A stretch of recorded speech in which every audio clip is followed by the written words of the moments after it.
j'espère que vous allez bien. Alors aujourd'hui on se retrouve pour la dernière phase de cette grossesse, si je puis dire. Je vous filme en fait mon dernier vlog de mon dernier trimestre de grossesse du moins. Parce que je vous ferai certainement une vidéo sur mon accouchement et peut-être des hauls que j'aurais fait pour bébé. Mais c'est le dernier vlog concernant ma grossesse et je me dépêche de le faire, je vais être franche avec vous.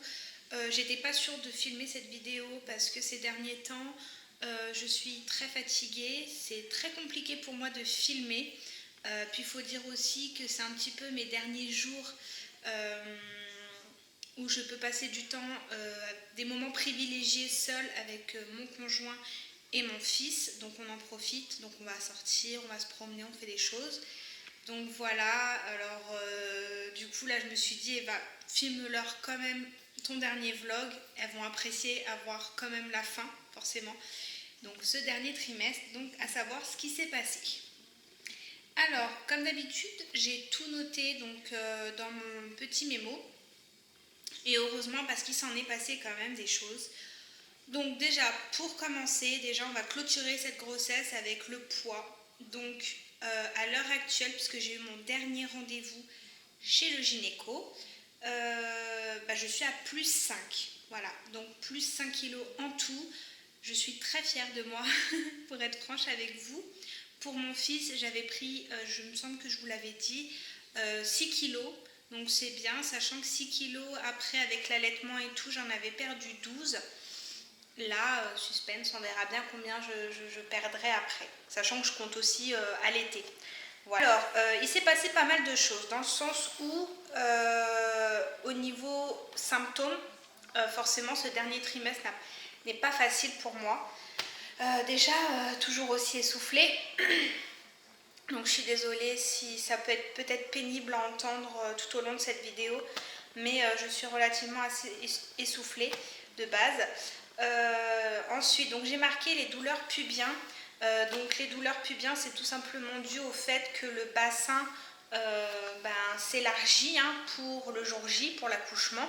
Donc étant donné que le bassin s'élargit, il y a le poids du bébé qui pèse, donc ça tire sur les ligaments, ça pèse son poids, faut le dire clairement.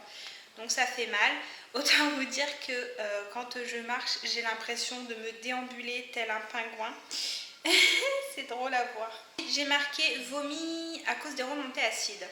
Alors, tout au long de ma grossesse, encore une fois, je vous l'ai déjà dit, moi je souffre énormément de remontées acides.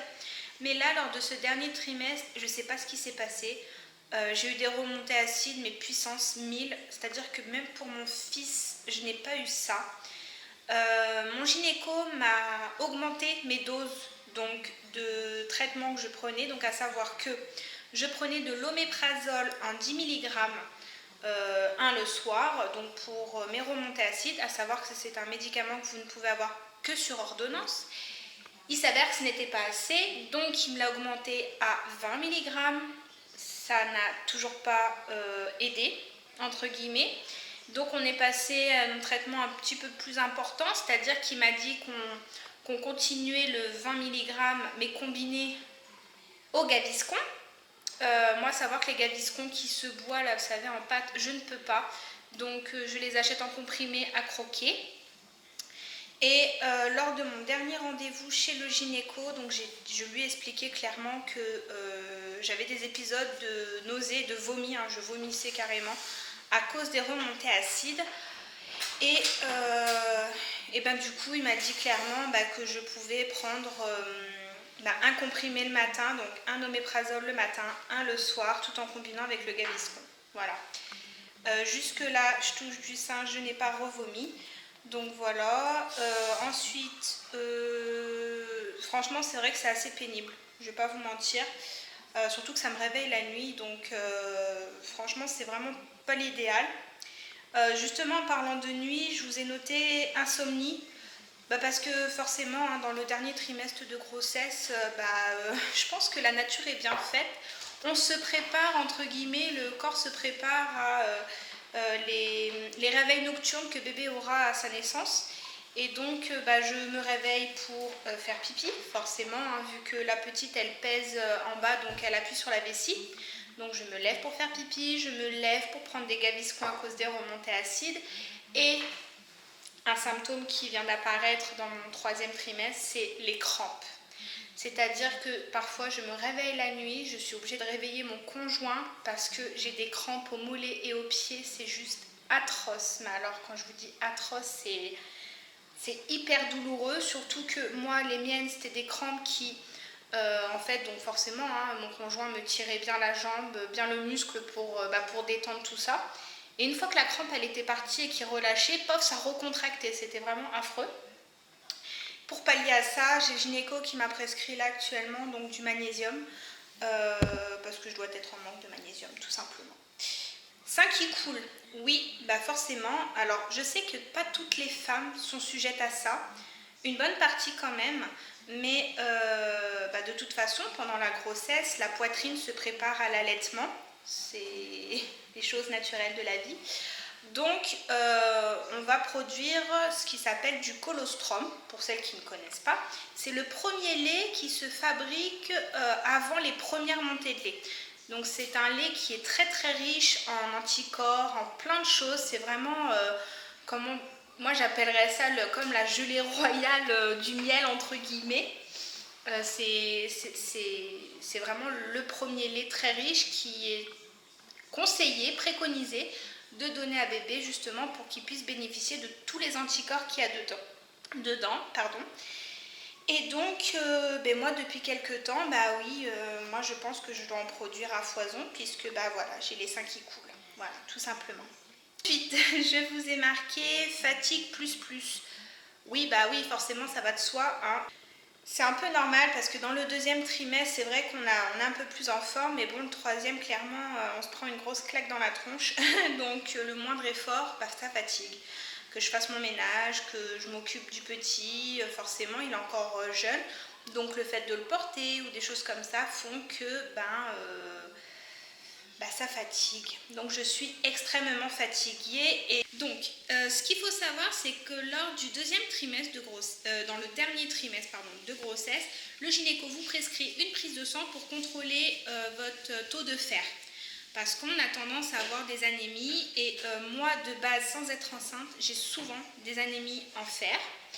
Et là, ça n'a pas loupé puisque lors de ce bilan-là, non seulement j'étais complètement anémie en fer, mais alors quand je vous dis anémie, le mot il est faible, c'est-à-dire que j'étais tellement anémiée que j'étais à la limite de l'hospitalisation pour vous mettre sous fer, mais via une perfusion en fait. Donc voilà, et ce qui m'avait fait flipper d'ailleurs pendant ces résultats-là, c'est que j'ai été positif au sucre dans les urines. Donc au final je pense que ça a été dû un petit peu avec le déménagement, la fatigue, tout ça cumulé. Je pense que ça a dû jouer puisque finalement le gynéco ne s'est pas trop alarmé. Il a dit on va attendre le mois d'après les nouveaux résultats, on avisera à ce moment-là. Si je faisais encore du sucre dans les urines, ça aurait pu... on aurait pu suspecter un diabète gestationnel, mais étant donné que j'avais fait les tests justement de glycémie qui avaient été très bons, lui il n'y croyait pas trop et au final le mois d'après tout s'est régulé. Donc pour pallier au manque de fer, donc j'ai pris du tardiféron, il m'a mis sous traitement pendant 1 mois, ça va beaucoup mieux d'ailleurs et forcément ça a expliqué ce gros état de fatigue que j'ai eu. Et plus de sucre dans les urines, donc c'est parfait. Donc j'ai fait également, lors de ce 3e trimestre, j'ai fait la dernière écho qui s'est très très bien passée. Donc le gynéco prend le temps de recontrôler toutes les mesures, de vérifier bien le cœur du bébé, que tout est bien formé, y compris au niveau cérébral. Il contrôle aussi avec le cordon ombilical que les échanges se font bien, que tout est bien irrigué, enfin voilà, que tout se passe bien. Et bien sûr, il fait aussi l'estimation du poids. Donc moi, à l'écho numéro 3, la petite était estimée à 2,3 kg, sachant que mon aîné, lors de la 3e écho, il faisait 1,8 kg. Donc quand il m'a annoncé 2,3 kg, je dois vous avouer que j'ai un petit peu déjanté dans ma tête. Et donc je lui ai demandé l'estimation finale. Ça reste une estimation, c'est pas une science exacte. Il peut y avoir une marge d'erreur, hein, faut pas non plus se focaliser dessus. Mais donc il m'avait estimé bébé à 3,7 kg à 3,8 kg à la naissance. Alors autant vous dire que j'ai vraiment flippé. Bon, après ça veut rien dire, hein. Je suis sûre qu'il y en a parmi vous qui vont me dire qu'elles ont sorti des bébés de 4 kilos. Vous êtes courageuse, hein. Mais bon, après, voilà, quoi qu'il en soit, on verra à la naissance combien elle fera la petite pupuce. Et puis ça se trouve, elle sera pas si grosse que ça. Ensuite, qu'est-ce que je vous ai marqué? Il s'en est passé des choses, hein. On a également fait avec mon conjoint, lors de ce dernier trimestre, ce qu'on appelle la reconnaissance anticipée en mairie. Donc, faut savoir qu'à partir du 6e mois de grossesse, vous pouvez vous présenter à la mairie de votre ville avec votre conjoint. Vous allez à l'état civil et vous faites une demande de reconnaissance anticipée. À l'issue de ça, on va vous délivrer un papier qu'il faudra présenter à la maternité une fois le bébé né. Et c'est ce papier-là que le papa va reprendre avec lui, ainsi que le livret de famille si vous avez déjà eu un enfant. Si c'est votre premier, le livret de famille, vous l'aurez qu'après. Mais ce papier-là est très important. Le papa le ramènera donc dans un délai de 3 jours, puisque c'est le délai légal pour reconnaître son enfant, à la mairie pour le reconnaître officiellement. Ça facilite juste les démarches administratives, donc ça prend pas tellement de temps à faire. Nous, on l'a fait, ça a été rapide. Voilà, au moins on est tranquille.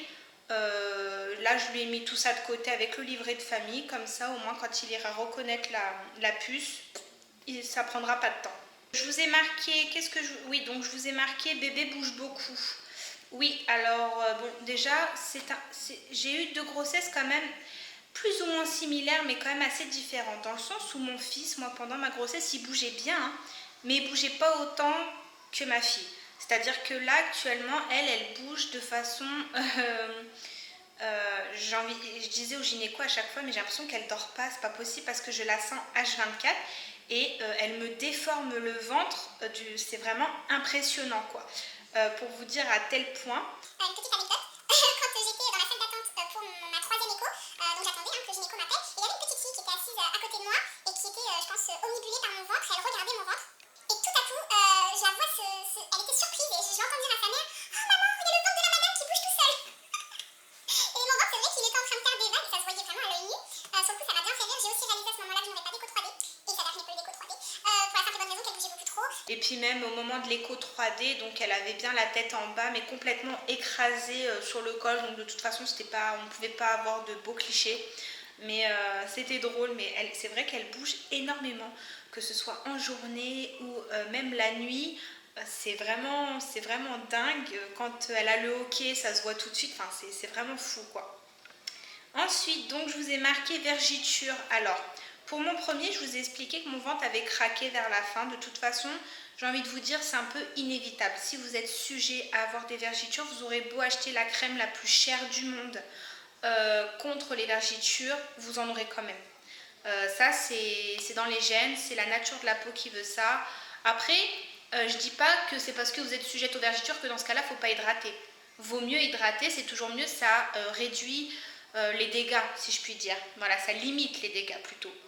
Mais maintenant, donc moi j'ai toujours bien hydraté mon ventre, mais étant donné que pour cette grossesse-là, mon ventre est beaucoup plus gros que pour mon premier, là en fin de grossesse, là je vois réapparaître des nouvelles vergitures. Alors je vous dis, je vois réapparaître, pourquoi? Parce que les nouvelles vergitures sont bien rouges, elles grattent et parfois elles font mal. Alors surtout, il ne faut surtout pas gratter, il ne faut surtout pas. À la limite, prenez une huile d'amande douce et badigeonnez votre ventre et massez votre ventre avec l'huile pour adoucir un petit peu et pour apaiser.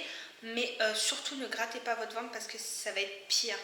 À savoir que rien n'est perdu les filles. Alors une vergiture blanche c'est irréversible, sachez-le. J'avais fait une vidéo là-dessus, allez checker un petit peu sur ma chaîne. J'ai fait une vidéo spéciale vergiture. Mais quand elles sont bien rouges et qu'elles sont toutes neuves, si je puis dire, après l'accouchement, si vous hydratez correctement votre ventre, si vous avez les bons produits, elles peuvent vraiment s'atténuer, voire même disparaître. Donc, bon, je m'affole pas trop là, c'est pas non plus méchant, je les ai pas tellement comptées, mais je dois en avoir 4-5 nouvelles qui sont petites. Mais ça s'explique au fait que mon ventre soit beaucoup plus gros que pour mon fils. Préparation de la valise. Alors, pour la puce, ça fait un petit moment déjà que sa valise est prête. Ça fait un moment. Ça fait bien 2 semaines. Alors, ce que je ne vous ai pas dit, c'est que là, à l'heure où je vous filme, donc à l'heure actuelle, donc nous sommes le vendredi 23 juin, il est 17h16 et je suis actuellement enceinte de 37 semaines plus 6 jours. Voilà. En fait, c'est simple, demain j'entame ma 38e semaine d'aménorrhée. Voilà, comme ça vous pouvez vous situer. Donc ça fait déjà 2 semaines que j'ai fait la valise de la petite. J'avais commencé un petit peu la mienne et puis là je suis en train de la terminer doucement. Donc il me reste 2-3 bricoles à mettre telles que, vous savez, la trousse de toilette, les chargeurs, des choses comme ça. Mais j'ai fait un petit mémo dans mon téléphone pour le jour J. Voilà, je pourrais rechecker ce petit mémo pour me rappeler de ce qu'il faut que je mette en dernière minute dans ma valise. Voilà, à savoir pour la petite anecdote, alors je ne sais pas si l'une d'entre vous y croit ou pas, mais donc ce soir a lieu la nouvelle lune. Pour mon fils, moi la nouvelle lune avait marché, puisqu'elle a déclenché mes contractions et le très long et douloureux travail que j'ai eu après, mais mon fils est né un jour de nouvelle lune. Donc ce soir c'est la nouvelle lune, je sens que j'ai beaucoup de contractions ces derniers temps. Je sens que ça travaille, je sais aussi par le gynéco que mon col est mou, raccourci et complètement modifié. Donc c'est que les choses se mettent en place tout doucement. Et puis comme je suis quand même actif entre guillemets, voilà, comme je vous ai dit, ça nous arrive d'aller nous promener avec le petit, ou voilà, quand je vais faire mes courses ou quand je le porte. Donc forcément je pense que la petite elle va avoir plus de facilité à descendre. Donc qui sait, peut-être, j'ai bien dit peut-être que j'accoucherai cette nuit ou demain, on ne sait pas, ou ce week-end, voilà. À savoir que de toute façon, étant donné que j'ai dépassé les 37 semaines d'aménorrhée, le bébé n'est plus considéré comme prématuré. Elle peut désormais arriver quand elle le souhaite, sans problème. Voilà, c'est tout ce qui compte. Après, c'est elle qui décide. Moi, je ne cherche pas forcément à déclencher quoi que ce soit. Moi j'adore être enceinte, donc du coup je suis déjà un peu nostalgique de cette grossesse et de me dire que c'est déjà la fin.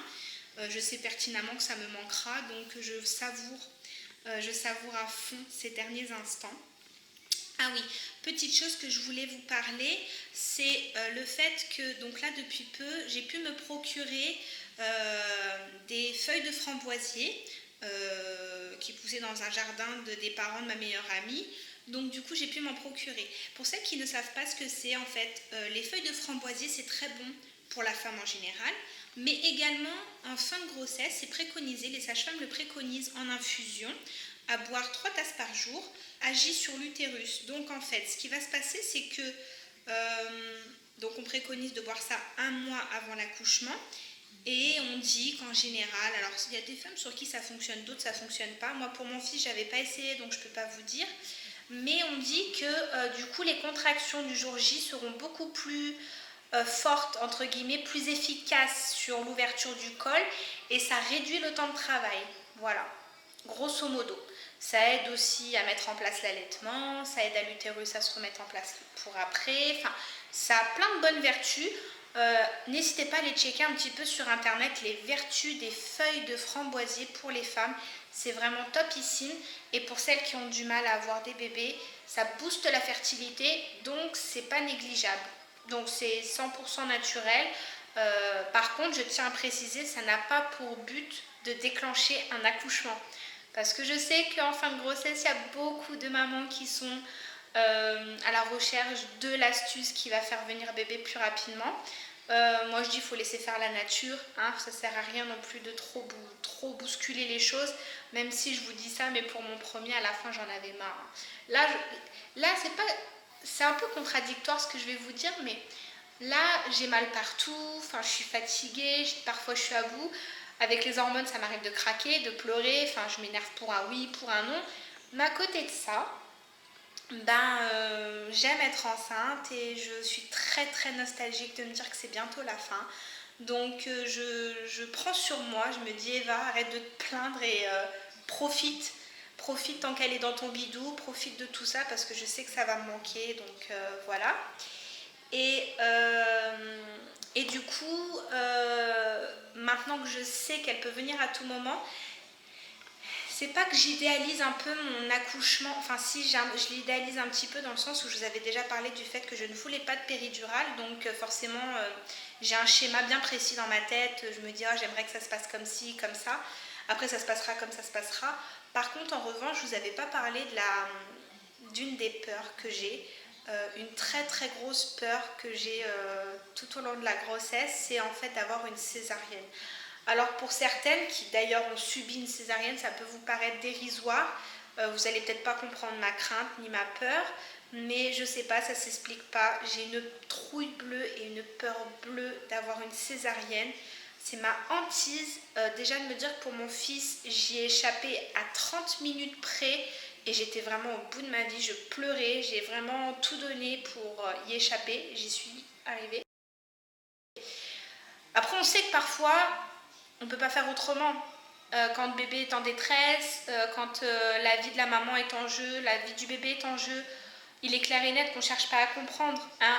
Moi, je serais lucide là-dessus. Je sais très bien que des fois, il y a des urgences, on ne peut rien faire contre et il vaut mieux une césarienne dans ces cas-là et sauver la mère et le bébé que de s'obstiner à vouloir accoucher par voie basse et qu'il y ait des séquelles irréversibles ou au contraire un drame au final.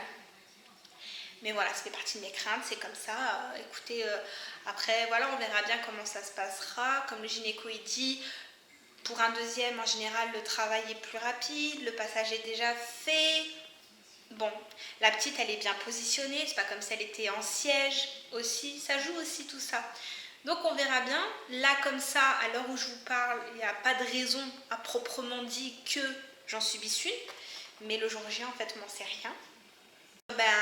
Ce sera la surprise. Quoi qu'il en soit, bien sûr que je vous raconterai tout ça dans les moindres détails. Vous inquiétez pas pour ça. Est-ce que je voulais vous dire autre chose ? Pas spécialement. Alors, ce que j'ai fait aussi lors de ce dernier trimestre, j'ai voulu immortaliser mon ventre. Voilà, en fait j'ai une super amie à moi, donc Émilie qui regarde mes vidéos d'ailleurs. Émilie, je te fais des gros bisous, franchement merci, merci, merci encore pour ce que tu as fait. C'est un magnifique cadeau. Donc pour vous expliquer en gros, donc c'est une amie à moi qui est équipée, enfin qui est passionnée de photos déjà de base. C'est pas son métier, elle n'est pas photographe, mais elle est passionnée par la photo et elle est équipée d'un beau Canon, je pourrais pas vous dire lequel parce qu'il y en a tellement que voilà, avec un objectif et tout, et chose que je n'ai pas moi. Et elle m'avait gentiment proposé de venir à la maison pour me faire un petit shooting. Et donc elle est venue toute une après-midi, on a fait plein de photos, en tout j'en ai plus de 200. Donc on en a fait chez moi et on en a fait aussi en extérieur, en forêt. J'ai mis une photo, j'ai publié une photo sur mon Instagram donc de ce shooting pour vous montrer un petit peu l'aperçu de ce qu'on avait fait. J'ai adoré, franchement j'adore chacun des clichés. Et ça va me faire un magnifique souvenir pour moi après. J'avais pas fait de shooting pour mon fils. J'ai beaucoup de photos de mon ventre, de moi, tout ça, de la grossesse de mon fils. Mais vraiment un shooting avec une mise en scène et tout, pas du tout. Donc voilà, j'ai trouvé ça sympa de pouvoir le faire pour cette fois-là. Et c'est tout. C'est tout ce que je voulais vous dire. Je suis un peu nostalgique de me dire que c'est la fin, quoi. Je suis un peu émue. Hein. Mais parce que voilà, ça me fait bizarre. Et qu'est-ce que je voulais vous dire aussi, je sais pas quand est-ce que ce vlog sera publié. Je sais pas si je vais avoir le temps de vous faire le montage ce soir, ou ça se trouve je vous ferai le montage une fois que la petite sera là et je vous le posterai après. Je ne peux pas vous garantir quoi que ce soit, quoi qu'il en soit, ce vlog vous le verrez, c'est sûr. Après quand, je ne sais pas. Voilà, écoutez, déjà c'est déjà très bien, je vous ai tout résumé, je vous ai tout dit. Si vous avez des questions ou des choses que j'aurais oublié de dire, peut-être éventuellement ça arrive, n'hésitez surtout pas à me les poser en commentaire. Surtout s'il y a des mamans enceintes là actuellement ou qui se posent des questions, n'hésitez surtout pas. Vraiment, je répondrai à toutes vos questions. Et bébé, c'est tout. Je suis en train de réfléchir, mais je crois que je n'ai rien oublié. De toute façon, j'avais tout noté. Voilà, grosso modo, je pense que l'essentiel a été dit et c'est le principal. C'est tout. Mais écoutez, les copines, j'espère que cette vidéo vous aura plu. Je suis contente d'avoir partagé avec vous ces 3 trimestres de grossesse. Ça va me faire aussi un beau souvenir pour moi quand je les regarderai plus tard, donc je suis contente. Et quoi qu'il en soit, je vous filmerai mon vlog accouchement, où je vous raconterai mon accouchement, comment ça s'est déroulé. Et puis voilà, mais écoutez, n'hésitez pas à me suivre sur mon Instagram aussi, parce que du coup, vous serez avertis de l'arrivée de la puce quand elle sera là. Voilà, alors je tiens à redire que je ne posterai pas de photos d'elle. Vous aurez peut-être une main ou un pied éventuellement. Mais je vous avertirai de sa naissance, c'est sûr. Donc voilà, je vous fais plein de gros bisous. On se retrouve très vite pour une prochaine vidéo et d'ici là, prenez soin de vous. Bye bye.